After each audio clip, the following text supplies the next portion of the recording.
Welcome to the Limitless Podcast. This is Amanda, and I'm with Kate. And today we're going to talk about factors that go into play when you are getting sick around this time of year. And obviously, there's a lot going on right now, the holidays, Christmas, and obviously, people are going to be a little more stressed with the holiday responsibilities that are coming up, going to gatherings, different food, different routines, stuff like that. So, do you want to get us started, Kate? So, yeah, we just wanted to talk a little bit about a lot of the times people find that they get sick when it's in the fall, when kids are going back to school, as it's going through Thanksgiving, through Halloween, and then we come into Christmas, and then a lot of people are having a hard time with cold, with flu, with other illness. And so we just wanted to talk about kind of why that happens, what actually causes that in the body from, a systematic approach of looking at things. And we can look at things and say, oh, it's cold or it's flu season, but is it? Why is this happening? And there's a lot of connection here, like Amanda touched on, in terms of the stress. There's a lot more stress on our system this time of year. Yes, there's going to be family events. There's going to be, if you're a parent and you've got funny sweater day, or I guess that's not the right word for it. It's like wacky holiday sweater Christmas day. sweater. Yeah. Or, they have to wear a green t-shirt today. They have to wear a red t-shirt tomorrow. There's just a lot of things on your plate in terms of the activities that the kids need to be involved in, as well as the regular activities, as well as the social events. So the Christmas concert, the holiday concert, the parties, and the list Changes. just goes on. Yeah. And so the stress is a really big factor here. And when we're dealing with a lot of stress, that's going to lower our immune system, our immune function, because of the impact it has on everything in our body. When we're stressed out, it's going to cause blood sugar to increase. It's going to cause immunity to be actually turned off. It's not the main priority of the body when you're in a really stressed out state. Neither is digestion. So even if you are eating really healthy, when you're stressed out, the body's not going to get all of the benefit out of the foods that you're eating because digestion is not optimized during this time. It's going to turn off like hormone production, especially our sex hormones. So, for women, this means if we're not having progesterone production, that's going to mess up our cycles, which is also going to cause more stress on the system, which also can lead to not feeling well.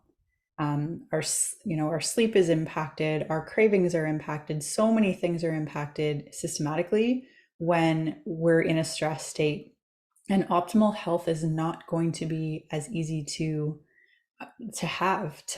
achieve when you're stressed all the time. So, these are busy times. Like I said, back to school, Halloween, Thanksgiving, Christmas, they are all really stressful times for people. And you come off summer break where things are maybe a little bit more relaxed, a little bit more laid back, where your life is a bit different. And we go into this time of year and cold and flu is going to be more prevalent because your body's just not able to keep up with things. So, what are the other factors that can affect our immune system around this time of year? What else is weakening that for us? There's quite a few of them. The number two, kind of in my perspective, sugar is a really big one. That's something that's also going to impact the immune system because, our immune system, 75 to 80% of it lives in our gut, in our GI, gastrointestinal tract. And so if we're getting a lot of sugar in our system, the body is not going to respond to things properly. It's going to weaken our immune system. And that's where we're going to end up. Again, the colds, the flus, the runny noses, the coughing, all of these things are going to be more prevalent. And sugar is a really big part of it. And it's something that's really addictive. It's also going to feed our bad bacteria in our gut. So it's going to make us want it even more. It's And going those to, dreaded parasites. yeah, Don't mention exactly. it. It's going to feed parasites as well, which also have an impact because they're also going to rob us of nutrients. They're going to steal our neurotransmitters, they eat them. So we're going to have more anxiety, more brain fog, more times of depression. And when we're going through a stressful situation, that's really not going to be very helpful. On top of sugar, lack of sleep is another really complicated thing that gets in the way of people staying healthy throughout the holidays. Because, as Amanda said, our routine is very different Mm-hmm. this time of year. If you're used to the regular, Monday to Friday, the kids get up, they go to school, you make lunches, you pick them, or whatever your workday routine is, that's different throughout the holidays. Yeah. There's more social things that we're expected to be a part of, all of which are going to contain sugar, I must say, and many of which are going to contain alcohol, which also is going to feed the bacteria in our gut that's not going to promote health and also is going to feed parasites. Um, so lack of sleep is problematic here. And for a lot of people with the stress of the holiday season and running around and having to do all the event planning and the gift shopping and the wrapping and all of the different things, lack of sleep is one that we definitely see. And when you're not sleeping well, it has an impact on your brain. It has an impact on a lot of functions in the body. And this is another factor that's going to make it so we're not able to maintain the health that we would like to live in on a regular basis. Well, sleep is actually there to help us rest and recover. So if you're not resting and recovering, then like the toll that takes on your body, especially if it's over one day, multiple days, that adds up. Like, Yeah. and then if you're already stressed and you're tired and fatigued, that's going to make things that much more pardon me, that's going to make things that much worse.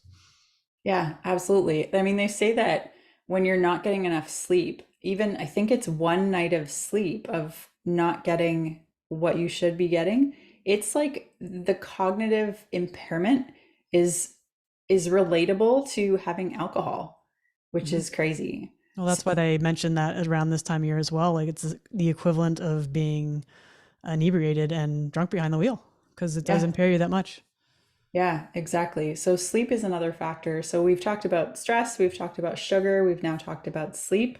There's two other lacks that can be problematic when it comes to staying healthy that are a big factor, especially if you live in Canada. Lack of exercise.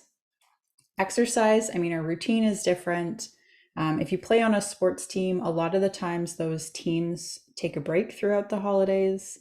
We have winter in Canada. Lots of And that. for some people, like skiing, snowboarding, outdoor activities is great, but for some people, they're nice weather people. I Yeah, would prefer to exercise outside when it's sunny and beautiful than when I it's feel the same. minus 40 and the wind like freezes your nose hairs and you just I feel wasn't like sure what you were going to say right there, but please kept it proceed. PG.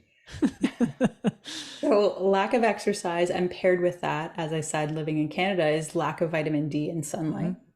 And that's another really important factor when it comes to immune health, when it comes to health in general, is getting enough sunlight and enough vitamin D. Hmm. So added stress, added sugar, lack of sleep, lack of exercise, lack of vitamin D, all of these are going to impact our body's ability to stay Hmm. healthy. And so, we tend to look at this and say, oh, it's cold and flu season. But is it? Yeah, Right? Like, what are the factors? What are the things that are going on in your life? What's different that's causing you to not feel well? yeah. Isn't the lack of sunlight also that I believe it's vitamin D that impacts the activity of parasites as well? So if they're more active and you're already feeding them sugar, that's going to cause more issues for you around this time as well, or Yeah, anytime that's the case. it's true. And sunlight's a really important part of our circadian rhythm, which Mhm. when you're talking about things that impact parasites, melatonin, so serotonin is what our body increases, the hormone that increases in the morning when we get up, when the sun's up. It's the feel good hormone. It gets us through our day. But then serotonin, that cycle shifts over in the evening towards melatonin, which is the hormone that helps us sleep at night. And melatonin is the one, when melatonin is high, parasites are more suppressed. And when we have like lacking levels of melatonin or lacking serotonin throughout the day, parasites are going to have a party and you're going to be dealing with lots of cravings, anxiety, joint pain, um, teeth grinding, like Be all having kinds of headaches. different Yeah. headaches. Yeah, there's so many different parasite symptoms. And ultimately, like a lot of these things we don't even think about. Even the stress, like Hmm. especially 2020 was a year that no one expected. We went through so much. And for a lot of people, it was a year of like, I just need to survive this, right? And you can get used to the stress that's in your regular routine. You can get used to it. And it's like, I'm fine. I'm fine. This is not a It problem. becomes your normal, if you Yeah. will. And from a cognitive, like we look at it and we can say, oh, it's no big deal. But your system doesn't know the difference between, the stress of, oh, I didn't get a present for Johnny's grade 2 science teacher. There's not grade 2 science, but anyways, I didn't get a Christmas present for my kid's teacher. And like that stress from a mental perspective, in our like conscious mind, we're like, that's a big deal, but it's not like we're not going to die kind of thing. But when it comes to our system, it doesn't know the difference between that stress that's not going to kill you versus being chased by a saber-toothed tiger. So if we're constantly in that state of fight or flight and stressed out, we're going to have all kinds of health issues that are going to be even more of a problem throughout this time of the year. And this is why, a lot of people end up getting sick. Kids just adding on to the layers, isn't it? Yeah. You've got all these layers of stress, and then you're adding in a different routine and maybe lack of exercise, lack of sunlight. And then you're adding in lots of sugar and staying up later. And then I think you might have been alluding to the next, was there one more thing we had to mention? Lack of water. Yeah, yes. It's a good one. That was the other one. And I mean, all of them are so important to health, but it's things that we can take for granted. And, when things are crazy, like I said, I just need to survive this. Like things will be better. That's something that, I hear often is like, things will be so much better when December's over. Right? Yeah. And it goes fast. It does go fast. It does. And there's things that we can do to make sure that we give our body the support it needs to stay healthy throughout this season, because getting sick, I mean, when you're not supporting your body throughout that, it's having an impact, a bigger impact than we realize a lot of the times too. For sure. And we should go back to the water a little more, because like the majority of our bodies are water, and we need that water to do a lot of the functions. We need that water to move things through our cells, through our body, and then out our digestive system. So we're actually having bowel movements every day, because you want to be able to remove toxins and whatever the body can't use, and we don't want to hold on to those things and reabsorb them. And we need water in our cells. There needs to be a proper balance of sodium, so we can have that. Like if you don't have that balance correctly, that can impact if you feel dizzy, or right, and also affects your kidneys. So I mean, these are important things. I know there are other functions that you perhaps want to throw in there. In terms of the water? Yeah. I mean, water in general, I like what you said about, we need things to move throughout our system. This is a time very of important. year. That's kind of the main thing that I focus on. That's a conversation I have with clients every time we talk. Are you pooping? And it's not a comfortable, for a kid, it's a fun conversation. For an adult, it's like, oh my God, I can't believe we're talking about this. But it's such an important factor, because especially this time of year, when there's more stress, there's more sugar, there's more foods that aren't normal for you. You're doing different things, you're around different people, and the list goes on and on and on. There's a lot more toxins coming into your system. And if you're not giving the body the support it needs, even something as simple as drinking enough water to be able to get rid of these toxins, when the body's full of toxins, that's when like problems happen. Hence being sick. Yeah, exactly. Because your body's trying to clear the toxins. And a lot of the times that's what, the illnesses can be. If it's a cough, if it's sneezing, your body's trying to get those things out of your system. And water can be a really big factor in helping, because we don't want them to come out of our nose or we don't want to cough them out. We want them to move out of our or your skin, even at that rate. The bowels is the preferred method of removing toxins always. Absolutely. All right. So Kate, what are a few tips that we can leave with the listeners for getting through the holidays in a happier and healthier way? Okay. I'm going to give you 3 tips, and they're pretty easy ones.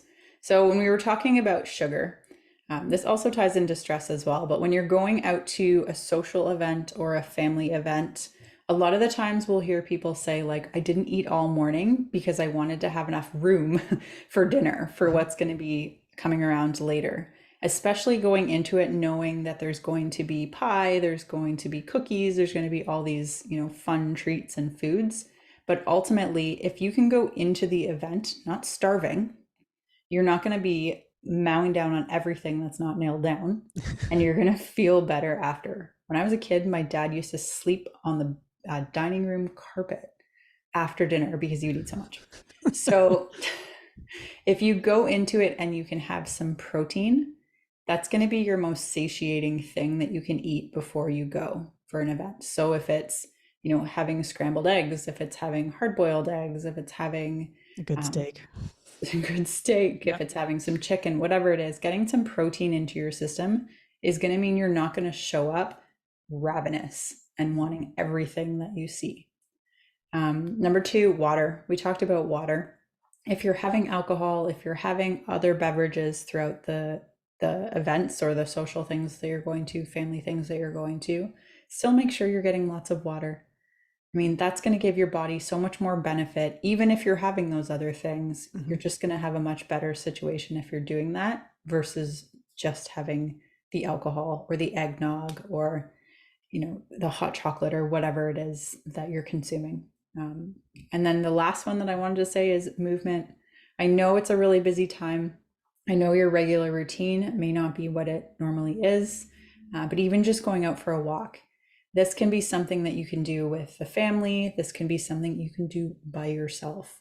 And if it's by yourself, it can be helpful because you can take a few deep breaths as you're walking, just like this will allow you to reset the nervous system so you can come out of that fight or flight mode and give your body a little bit of a chance to get into kind of rest and recovery, get some digestive juices moving, and so that you're actually able to handle the stress and the food that you're eating and everything that's going on just a little bit better.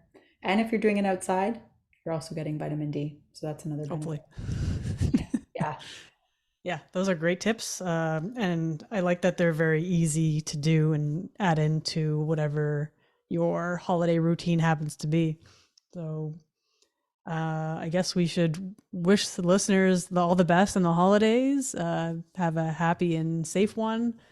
And I guess we will see you on the next side of Christmas. We're looking to have another episode next Monday as well. So keep an eye out, keep an ear out for us, I guess, on your whatever podcast platform you listen to us on. And all the best. And we'll catch you next time. Take care, everybody.